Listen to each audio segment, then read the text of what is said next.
Om Swastiastu, Assalamualaikum warahmatullahi wabarakatuh, Shalom, Namo Buddhaya, Salam Sejahtera, Salam Kebajikan, Rahayu, Rahayu, Rahayu. Baik, perkenalkan, nama saya Putu Gede Agus Eka Sanjaya, mahasiswa Universitas Cyber Asia, program studi PJJ 1 Ilmu Komunikasi, kelas KM 205, NIM 250501010252. Pada kesempatan ini, saya akan membahas sebuah kasus yang menjadi perhatian masyarakat, yaitu kasus tentang seorang ayah di Kabupaten Tabanan, Bali, yang menjadi korban kekerasan atau korban main hakim sendiri, karena beliau ini telah terduga melakukan tindak pidana pencurian, sehingga masyarakat sekitar melakukan tindakan main hakim sendiri atau mob justice, sehingga beliau meninggal dunia. Kasus ini menarik untuk dibahas karena tidak hanya berkaitan dengan dugaan tindak pidana pencurian, tetapi juga menyangkut persoalan kemanusiaan, keadilan, hak asasi manusia, serta bagaimana seharusnya masyarakat bertindak dalam negara yang berlandaskan hukum. Dalam analisis ini, saya akan membahas kasus tersebut berdasarkan nilai-nilai Pancasila, prinsip Indonesia sebagai negara hukum, serta memberikan pendapat dan solusi mengenai tindakan yang dilakukan masyarakat. Yang pertama, berdasarkan studi kasus yang diberikan, seorang ayah diduga melakukan pencurian ayam di Kabupaten Tabanan, Bali. Setelah dugaan tersebut terjadi, sejumlah warga kemudian melakukan tindakan kekerasan atau main hakim sendiri terhadap orang tersebut hingga akhirnya korban meninggal dunia. Menurut saya, terdapat dua persoalan yang harus dibedakan. Pertama, apabila benar terjadi pencurian, maka perbuatan tersebut harus diproses sesuai dengan hukum yang berlaku. Yang kedua, dugaan pencurian tidak dapat menjadi alasan bagi masyarakat untuk melakukan kekerasan dan menjatuhkan hukuman sendiri. Artinya, dugaan tindak pidana dan tindakan main hakim sendiri merupakan dua persoalan hukum yang harus dilihat secara berbeda. Masyarakat berhak melaporkan dugaan kejahatan, tetapi tidak memiliki kewenangan untuk menggantikan fungsi kepolisian, jaksa, dan pengadilan. Selanjutnya, analisis berdasarkan nilai-nilai Pancasila. Yang pertama, berada di sila kedua, yaitu kemanusiaan yang adil dan beradab, di mana sila kedua mengajarkan bahwa manusia harus diperlakukan secara manusiawi dan bermartabat. Dalam kasus ini, sekalipun seseorang diduga melakukan tindak pidana pencurian, ia tetap merupakan manusia yang memiliki hak untuk mendapatkan perlindungan hukum. Tindakan pengeroyokan atau kekerasan yang menyebabkan seorang sampai meninggal dunia, ini sangat bertentangan dengan nilai-nilai kemanusiaan yang adil dan beradab tersebut. Jadi, kita tidak dapat membenarkan kekerasan hanya karena seorang dituduh melakukan kesalahan. Selanjutnya adalah sila keempat, yang berbunyi kerakyatan yang dipimpin oleh hikmat kebijaksanaan dalam pemusyawaratan perwakilan, di mana sila keempat ini mengajarkan pentingnya menyelesaikan persoalan dengan kebijaksanaan, bukan dengan emosi dan kekerasan. Dalam konteks kasus ini, masyarakat seharusnya tidak mengambil keputusan berdasarkan kemarahan atau tekanan dari massa atau sekitar. Apabila terdapat dugaan pencurian, baiknya masyarakat dapat mengamankan situasi dan melaporkannya segera mungkin kepada pihak yang berwenang.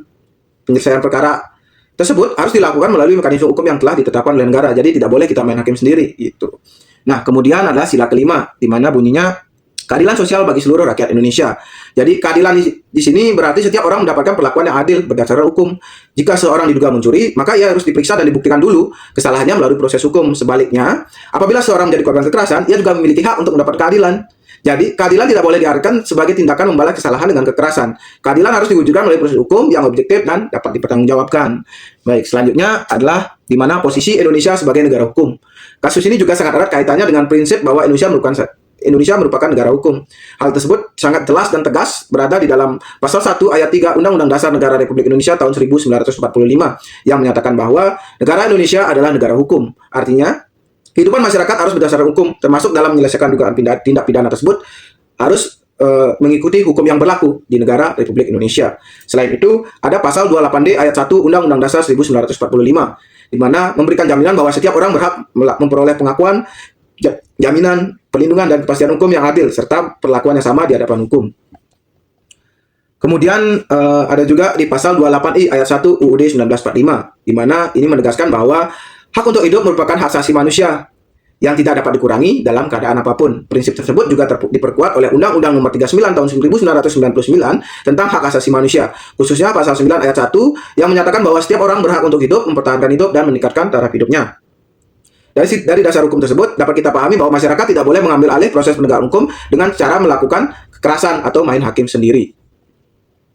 Pendapat saya, tindakan main hakim sendiri dalam kasus ini tidak dapat dibenarkan. Kenapa?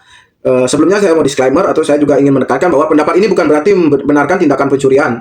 Jika memang terbukti terjadi pencurian, pelakunya tetap harus bertanggungjawabkan perbuatannya sesuai hukum. Namun, kesalahan seseorang tidak memberikan hak kepada masyarakat untuk melakukan kekerasan hingga menghilangkan nyawa. Dalam negara hukum, terdapat aparat penegak hukum dan lembaga peradilan yang memiliki kewenangan untuk menentukan apakah seorang bersalah atau tidak. Oleh karena itu, masyarakat harus membedakan antara menjaga keamanan dengan menghukum seseorang. Masyarakat boleh membantu menghentikan tindak kejahatan apabila diperlukan, tetapi tidak boleh melakukan penyiksaan, pengeroyokan, atau tindakan yang dapat membahayakan nyawa seseorang.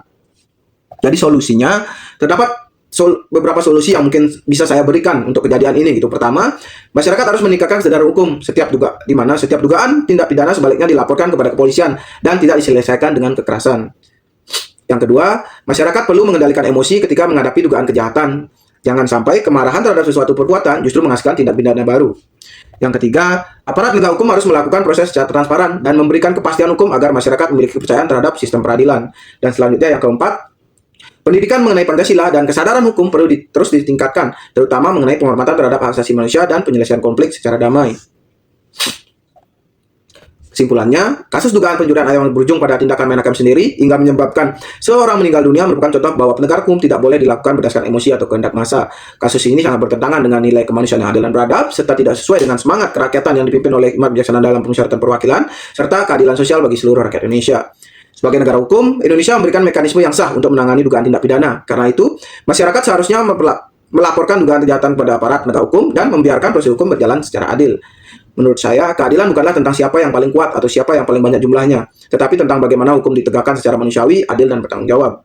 Dengan demikian, penerapan nilai-nilai Pancasila dalam kehidupan sehari-hari bukan hanya sebatas menghafalkan 5 sila, tetapi juga bagaimana kita menghormati hak manusia, menolak kekerasan, dan menyelesaikan setiap persoalan melalui jalannya, sesuai dengan hukum. Baik, sekian dari saya. Apabila ada kesalahan kata atau kalimat yang saya ucapkan, saya mohon maaf yang sebesar-besarnya.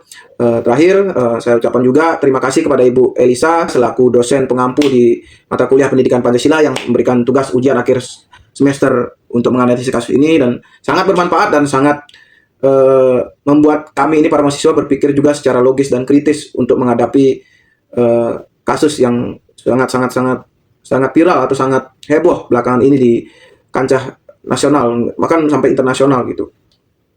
Akhir kata saya tutup dengan para mesanti, Om Santi Santi Santi Om, Rahayu Rahayu Rahayu.